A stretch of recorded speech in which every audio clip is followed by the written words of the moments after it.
A couple of days ago, I published a community post in which I asked which was the part of chess where you struggled more. Most of you guys said that it is finding plants, so I promised you I was going to make a video about the most vote, and hopefully it's going to be helpful.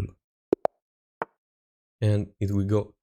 I'm against a 1100 and I'm going to play, let's say, the Karakan, because at the end of the day it's not important what opening I'm playing. I just want to let you see how a 2100 online rated player on chess.com thinks and how can I find the plants. First of all, it's easier to find the plants when you are more experienced, because you know the plans in the opening, but not only that, you know the plans in the middle game, maybe some sort of tactic or plan in the end game. So the more experienced you are, obviously better it is. But it's also true that you can find plans only with using logic. So now I'm just playing logical, just following the main line, the point of the Karakan, which is to put the light square bishop outside. And by the way, I never played the Karakan, so I'm doing this to show you that you don't need the theory to find plants or to win a game.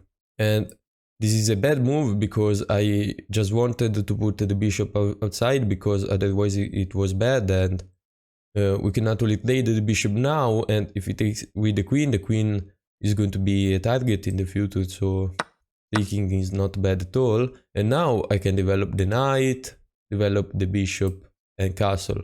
So my plan now is to castle as soon as possible. As I always say, usually the best thing to do is develop minor pieces and castle as soon as possible.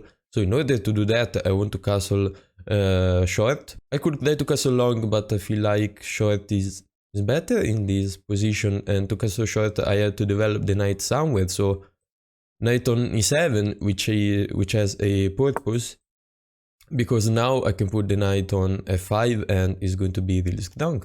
After that I want to develop the bishop, so where I can develop it, or on before on e7 after I move the knight. So he played c4. Also the plans, like, they build themselves during the game. I mean, if I see my opponent play something that I don't really like, I can build a plan about that. And I see that he played c4, but after I take this pawn, I feel like this pawn is really weak. So my plan has changed. Now I just want to build the most pressure possible on this pawn and try to win it. After that I'm going to develop the bishop, as I said, probably on e7, because I think it's better on e7 than on b4, because on b4 doesn't do a lot. So I develop the bishop now. Also I'm controlling all these squares. He's targeting the pawn on b7, as you can see, but doing that is also going to lose this pawn. Now, if I lose this pawn though, the position is going to get really hard to play, I feel like. So I can defend the pawn, moving the queen on b6, or moving the queen on c7, which is probably the best, or trying to do something else. For example, pushing the pawn, which, I mean, pushing the pawn shouldn't be that bad, honestly. Also, control the square on c5, so the knight can't go there. So yeah, I feel like it's not a bad move.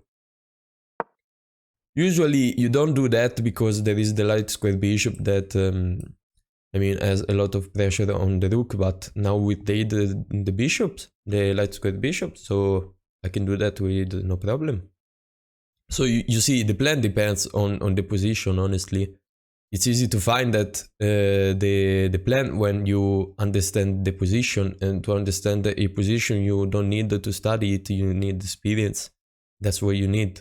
But also you can understand a position with the logic, obviously, and thanks to the calculation. For example, now I can actually take this pawn, because if I take the pawn and I pin the knight, I can take the knight with check, is going to take, and I move the queen somewhere, and I shouldn't have that many problems. Even if we play something like bishop on e3, I can still take it with check, and this pawn is defended. And I don't have problem with the check against my king, because there is the c6 pawn which is blocking the light square diagonal. So what is my plan now? My plan now is I'm up a pawn. So I'm up material. I should consolidate now, because as you can see, I'm up a pawn, but my opponent has more activity, is up on and is better on development. So I take the pawn, but now I have to consolidate. If I can consolidate successfully, I can start with another plan. I mean, chess is plan after plan after plan till you win. So the plan now is just to consolidate, honestly. If he takes the knight, with this knight, I mean, okay, I can also take this pawn maybe in the future. This pawn is going to make the difference, because if this pawn was on c5, let's say, this check will be really strong, also this check, and the knight comes in, but now I'm blocking most of the threats. And as I said, I can just take the knight with check, then I move the queen somewhere, and I'm much better. My opponent has nothing there. I put the queen on c7 because, I mean, it's kind of the only move. I don't put the queen on c8 because if I have the queen on c8, I'm blocking this rook, so my rooks are not connected, and it's better to have the rook connected because I can trade the rooks, and in the other case I can't because there is the queen in the middle and I'm just risking to lose the queen. Now I can castle, but I have to be a bit careful about this pawn, but that's certainly not even a problem, because if you take, I just take this pawn. So now I castle, I consolidate, and I win. So now this is another part, this is another plan. I consolidated, but now I need to develop my pieces. So how can I do that? I have to develop this knight somewhere. I can develop the knight on a6 or on d7, and I feel like on d7 is better because, I mean, usually in the side of the board is not that great. And now I'm threatening to put the knight on c5, attacking the queen, and I have a good knight. He is placed in a good square. After that, I'm going to put the rooks on this line. Why? Because this is an open line, so I can actually use my rooks. This is how you make plans. And as you can see, I'm making plans of a position that I never played, with an opening that I played like 5 times in my life. You just have to understand how it works. Now, he's attacking my bishop. I don't want to take my bishop because the bishop is usually better than the knight. Also, if I play this way, now the pawn that becomes the c5 pawn is a weakness. So I can just take the bishop and I have no problem. If he doubles the rook, I can just put one of the rooks. This, because it's not doing nothing. This rook is defending this pawn and making pressure on this file, so technically it should be better to put this. Also, I had to say that it doesn't make a big difference. But now if we take the rook, I just take, he take, and I take back with the queen, and I'm just up a pawn, and my position is much better because I'm not also up a pawn, but my opponent has double pawns. But this guy is playing really good to be an 1100. Just putting the pieces on right squares. Also, this is a good move, I have to say. So what can I do? If I take this, it's going to take with the pawn. But if I double the rooks, it's much better. That's a really good move. Because if I play rook on d7, it's going to play a move like knight on b5, attacking the queen, and if I take the knight, I'm losing the rook. So that's why I'm saying this is such a good move. I can wait, but how? If I push this pawn to attack this, is going to take with check. If I move the knight, he may have some tactic this way. So probably the best move is actually taking the knight. No, but I don't feel like it's the best move. Maybe just pushing this pawn and see what he's going to do. Like, if I do nothing now, I shouldn't be losing. There shouldn't be any problem, but if I take the pawn, this is a transformation which benefits just my opponent because that pawn becomes really strong. I can just lose a time, which is not completely lost because I can run the king now, so it's a time spent well, and I should still be better. So let's say you blundered because technically, I blundered the fact that this move was that good. I blundered this. You can still make another plan.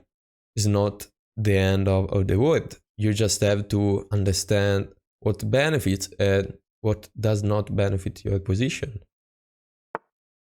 And I still don't want to take, but what can I do? So I say that the problem was the knight attacking the queen, so what if I move the queen? So let's try this. And now if I take... No, what? I wanted to play this, yeah, and there was knight there. But now there is not, so I can actually take. So I can double rooks now, so I'm making progress. But I'm also thinking that now I could take the pawn, yeah, but now not because this is hanging. My opponent is playing good.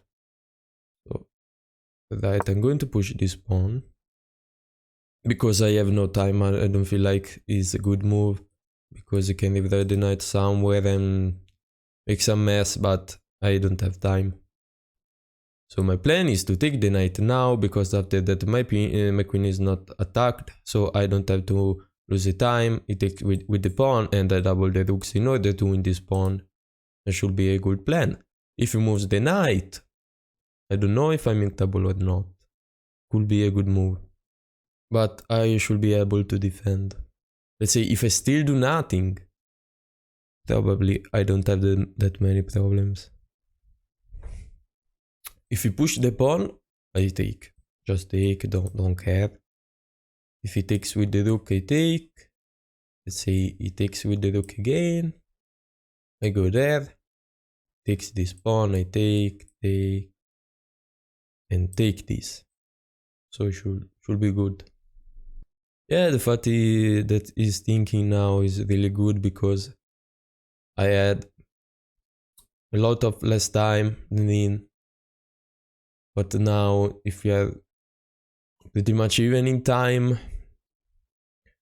hopefully I am better playing faster than him.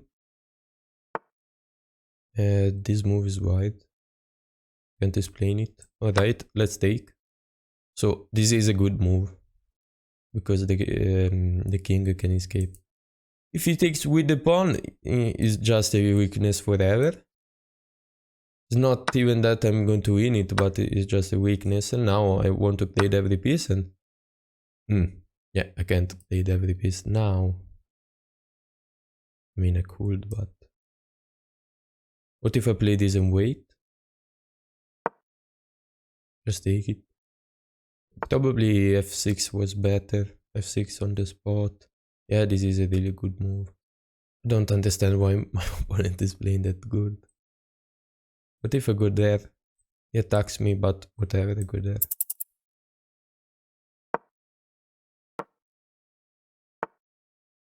This should be a blunder. Yeah, but now I can just run. I don't know if that was a blunder, because now I can take there. I mean, I have a lot of interesting checks, so maybe it is.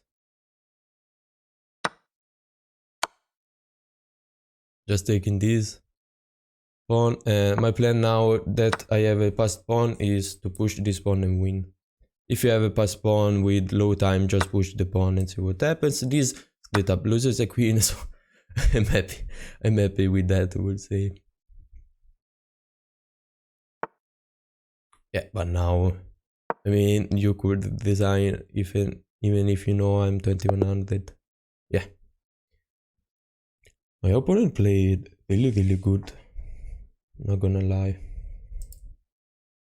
So I just checked the analysis, and yeah, I played well, just 2 inaccuracy and 1 mistake, and I was better through all the game.